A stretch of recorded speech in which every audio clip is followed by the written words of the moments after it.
Moje szanowanie, witam Was w tych pięknych okolicznościach jesiennej przyrody i zapraszam Was na test tej oto wspaniałej maszyny. No dobra, trochę suchar prowadzącego, no ale przyznajcie, są podobne do siebie, co?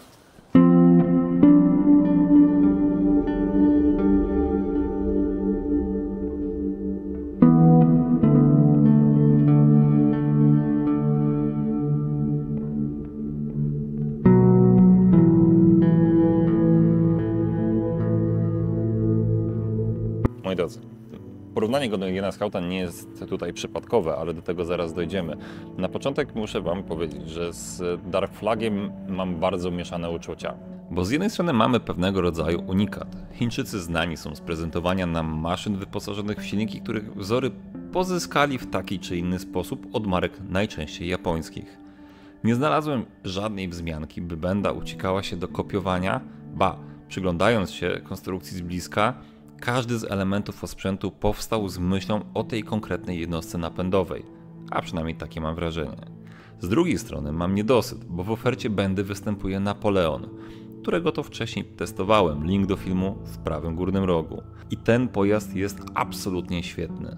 Dobrze jeździ, rewelacyjnie wygląda i jest jedyny w swoim rodzaju. A Dark Flag? No właśnie, Indian Scout.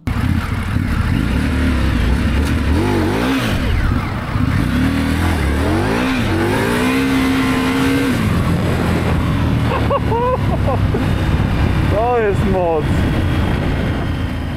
Tak wiem, różni się, ale to był jedyny dostępny do porównania na chwilę, gdy materiał ten nagrywałem. Niemniej jednak zerknijcie na model Bobber 20.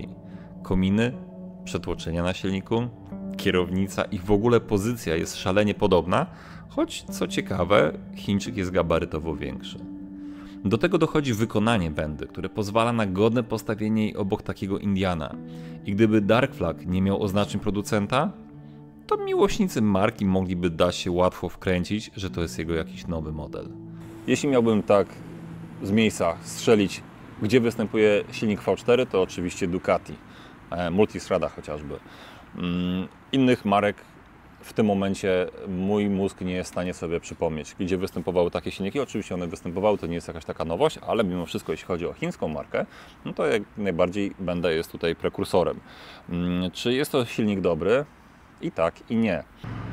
Zestopniowanie biegów w tym silniku to jedno.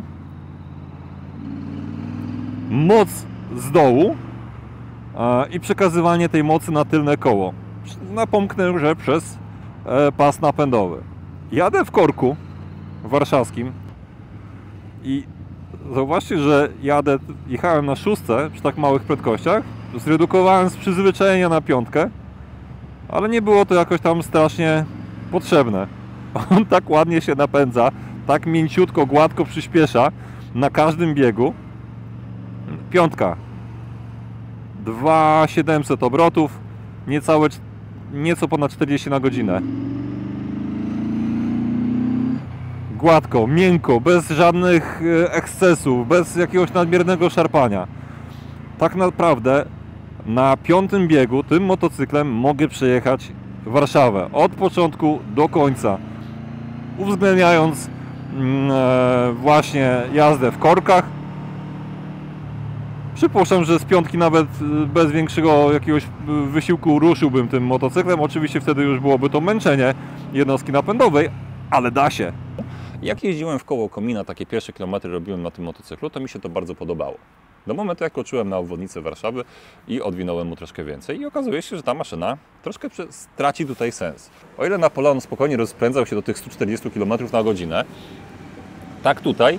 Podobna rzecz ostatnio była tłumaczona przeze mnie przy MBP T1002, gdzie dziwiłem się, że tempomat był możliwy do zapięcia do 125 km na godzinę, a prędkość maksymalna litrowej, prawie 90-konnej fałki kończył się na 180 km na godzinę.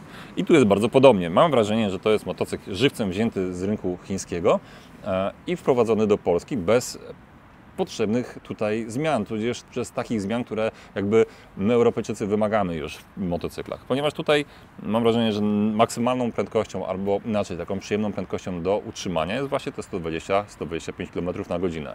On się rozpędzi licznikowych 160, ale z jednej strony mamy dość duże opory powietrza, z drugiej strony ewidentnie powyżej tych 120 km na godzinę mam wrażenie, że ten silnik się już męczy, że to już nie jest te terytorium, które on chce wchodzić. No idealna maszyna na miasto, ale jest duża i ciężka i ten ciężar tutaj czuć. Na Indianie, który ma silnik 1250, no zdecydowanie było mi lżej, przyjemniej się poruszać, nawet na takim krótkim odcinku, jaki miałem okazję w tym momencie pojeździć, a tutaj tą kolubrynę ewidentnie czułem. Jak już siedzę sobie na tym motocyklu, to pora przejść do pytania, jaki jest sens dla Bendy wprowadzania tylu motocykli w tak bardzo podobnej pojemności. Z jednej strony to wynika z tego, co rynek chiński jakby wymaga i tamte małe pojemności zdecydowanie inaczej się sprzedają. Właściwie wszędzie poza Europą małe pojemności tego typu sprzedają się dużo lepiej i pod każdą postacią będą lepiej przyjmowane. Natomiast na polskim rynku czy to ma to sens? I nie bez powodu siedzę na nim, bo jakby zastanawiałem się, kto wybierze Dark Flaga w porównaniu do Szynszyli, która jest o 5000 zł tańsza, czy też Napoleona, który jest o niebo lepiej wyglądający, jest po prostu nietuzinkowy i 5000 tańszy. No to dochodzę do wniosku, że taką maszynę wybiorą wszyscy ci, którzy są wzrostem podobni do mnie. Ponieważ na Napoleonie czy Szynszyli czujecie się, wiecie skąd ten motocykl pochodzi, wiecie, że to jest azjatycka maszyna robiona pod azjatycko wyrośniętego jegomościa. Gdzie Dark Flag jest ewidentnie skopiowany, jak już Wam to pokazałem, Indiana. Z solidnej maszyny szykowanej pod typowego Amerykanina. I na tym motocyklu, nie wiem jak wyglądam, nie interesuje mnie to, po prostu czuję się dobrze. Nogi mam tam, gdzie chciałbym je mieć. Są troszkę do przodu wysunięte, ale powoduje to, że mam bardzo dobrą pozycję kolana. Ugięte jest idealnie 90 stopni. Kierownica jest na tyle daleko ode mnie, ale ma tak dużą regulację, jest na tyle wysoka, że jak widzicie, mam ewidentnie proste plecy. Siedzieć na tym naprawdę bardzo wygodnie i to jest właśnie to. Chcecie mieć bardziej stonowaną dwuosobową maszynę, bierzecie Szynszylę. Chcecie mieć nietuzinkowy motocykl, bierzecie Napoleona. A ci, którzy mają prawko kategorii A i będą chcieli duży, fajny motocykl, w dalej niewyśrubowanej cenie pojawia się Dark Flag. Dobra, teraz tak, najłatwiej będzie mi z ręki pokazać kilka detali tego sprzętu, które są ciekawe albo dziwne. Po pierwsze, dźwignia. Zarówno hamulca, jak i biegów. Możecie sobie ją obrócić, dostosować do własnych potrzeb. To jest bardzo fajne rozwiązanie, którego często mi brakuje w różnych motocyklach, o co dużo ludzi się pyta. Dziwna regulacja napięcia linki, ponieważ jest tutaj przy cylindrze, a nie tu jak zwykle skręcona na dwie śruby, ale to jest detal. Ten dekielek możecie sobie zamienić w bardzo prosty sposób i zrobić, żeby sprzęgło było przejrzyste, widoczne z zewnątrz. Bardzo istotna rzecz, sprzęgło antyhoppingowe zostało tutaj zastosowane. To jest rzecz, której nigdzie nie znalazłem w informacjach, a wiem, bo rozbierałem już ten motocykl do tego stopnia. Sety ogólnie są nisko poprowadzone, zdecydowanie za nisko, w związku z czym bardzo łatwo jest przytrzeć. Jeśli tak ambitnie pojedziemy, jak ja dzisiaj chciałem jechać, to pewnie będzie to widać na przebitkach. Niejednokrotnie gdzieś tam zahaczałem.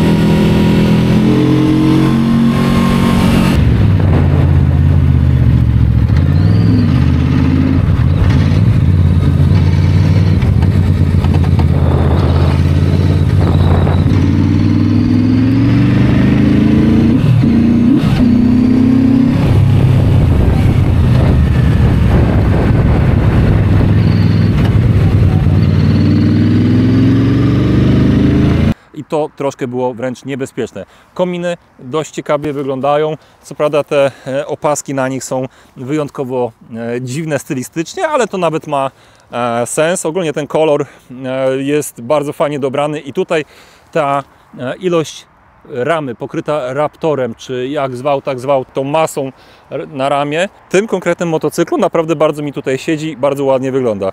Nieźle dająca lampa, gniazdo ładowania mamy tu w tym miejscu, mamy prosty, ale dość ciekawy licznik. Powiem Wam tak, na Indianie jak odpaliłem licznik, który już ma kilka przycisków dotykowych, ma pełny system dotykowy, wyświetlacz i tak dalej i wygląda trochę jak klasyczna tarcza zegarka na smartwatchu. Troszkę nie pasuje mi do tego sprzętu, a tutaj mamy ciekawy licznik zachowany w takim staromodnym trochę stylu, ale ciut nowocześnie. Prędkościomierz mamy na analogowej wskazówce, a obroty mamy wyrażone tutaj elektronicznie na wyświetlaczu. Nie mamy żadnego przycisku do tego, dlatego tutaj odometr zmienia się bardzo szybko na tripa i trip resetuje się po każdym uruchomieniu motocykla. Trochę denerwujące. Poziom paliwa bardzo ładnie pokazany. W takim miejscu naprawdę wkomponowany ze smakiem. Z drugiej strony tutaj dźwignia zmiany biegów, no tak jak mówię, jest troszkę za nisko. Hebel, czterotłoczek, J1 troszkę za słaby. Wydaje mi się, że przy tej masie ten motocykl powinien być po prostu troszkę lepiej wyhamowywany, zwłaszcza z przodu. Amortyzatory, które są tutaj zastosowane, nie pneumatyczne, tylko standardowe, dużo lepiej wpływają na wygodę jazdy tym sprzętem. Krótko jeździłem na tych pneumatach i nie byłem w stanie może ogarnąć, o co w nich chodzi, natomiast tu jest bardzo wygodnie, bardzo ładnie się prowadzi motocykl, bardzo pewnie i propsy za to. Poza tym kompresor, który był tam umieszczony pod spodem, dodatkowo dodaje kilka kilogramów w tym motocyklu, a te kilogramy mimo wszystko czuć na sprzęcie. Z tyłu lampa jest absolutnie świetnie wpasowana, chociaż jak widzicie na załączonym obrazku, tutaj przed odjazdem będę musiał poprawić sobie sakwę, żeby była ona w pełni widoczna, bo łatwo jest ją przykryć. Wygodny fotel, pasażer nawet da radę kogoś zabrać tutaj bez większego problemu. Klamka hamulca spoko, nie mam zastrzeżeń, ma ona regulację na śrubie, jest bardzo płynna, fajna, można sobie ją dostosować do własnych potrzeb. Natomiast fatalna jest klamka sprzęgła, bo teraz jest na jedynce i zobaczcie, ledwo palcem sięgam tutaj. Muszę inaczej rękę ułożyć. Chyba dwójka jest troszkę niższa. Tak, dwójka jest troszkę niższa i już jest bliżej, ale i tak moje długie paluchy mają z tym problem. Natomiast jak weźmiecie na czwórkę, no to nie wiem, kto musiałby, jak dużą musiałby mieć rękę, żeby sięgnąć tutaj po tą klamkę. Bezsensowne trochę. To jest ewidentnie do poprawienia. Poza tym no nie wiem, mogli zrobić taką regulację na śrubce, tak jak po drugiej stronie, ale zakładam, że ten element jest absolutnie standardowym elementem w każdym chińskim motocyklu. Kosztuje 35 zł z klamką, z czujnikiem, możecie go wymienić bez najmniejszego problemu. Zastosowali uniwersalny element i dlatego jest tak jak jest, czyli nie jest on dobrany do końca. Przełączniki, mamy dużo takich fejkowych guziczków i tutaj wiecie, to wszystko jest związane z wyposażeniem. W wersji z pneumatyką zawieszenia mamy tutaj albo tutaj przycisk pneumatyki. Tempomat zmieniany, no tak jak w wielu innych chińskich motocyklach. Nie wiem czemu tutaj nie mogłem tego tempomatu wykorzystać. Przyciski te też nic nie robią, jeśli chodzi o ekran. Chyba że no, czegoś nie odkryłem. No i tutaj kontrola trakcji wyłączalna. Tutaj na przykład w Wodżu chyba jest ABS wyłączany, bo jest dokładnie taka sama neta. Ride by wire, fajnie. I cóż, i tyle z takiego walkaroundu. Zobaczcie, piąty bieg. 80 na godzinę na liczniku, 4500 obrotów.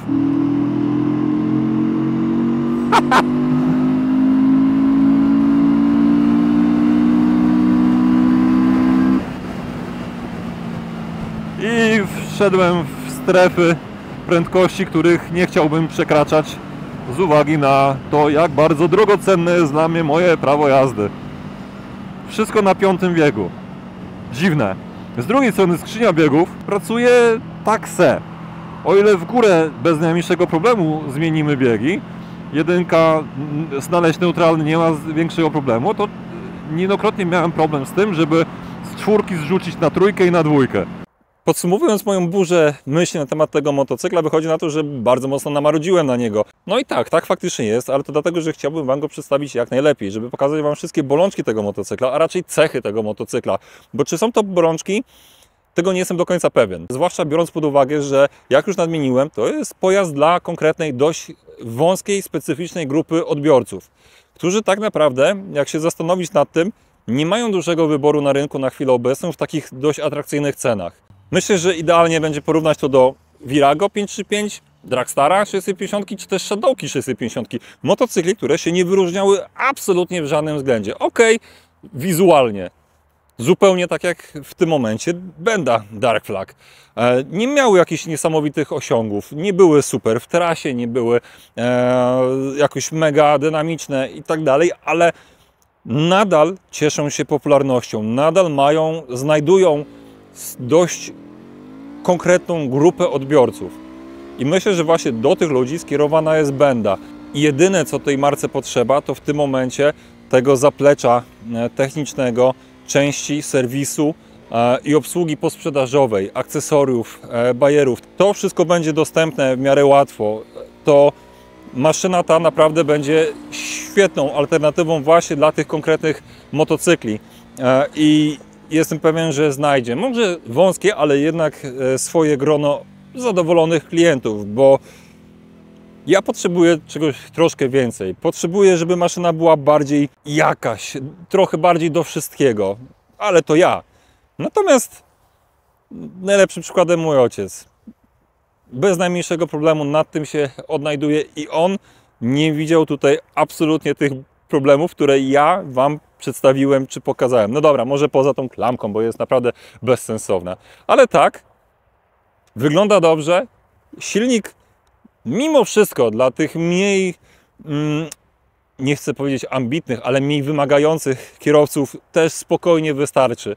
Dynamiką rozwala na mieście, pozwoli się zrelaksować, bo jedziecie na jednym biegu zapiętym tak naprawdę przez całe miasto. Nie jest to takie złe, jak być może wyszło z tego, co mówiłem. Po prostu jest dla konkretnych ludzi. I z takim podsumowaniem kończę ten odcinek. Dzięki za oglądanie. Zapraszam na inne filmy, które zaraz wyświetlą Wam się w kartach tutaj gdzieś obok mnie. Do następnego. Cześć.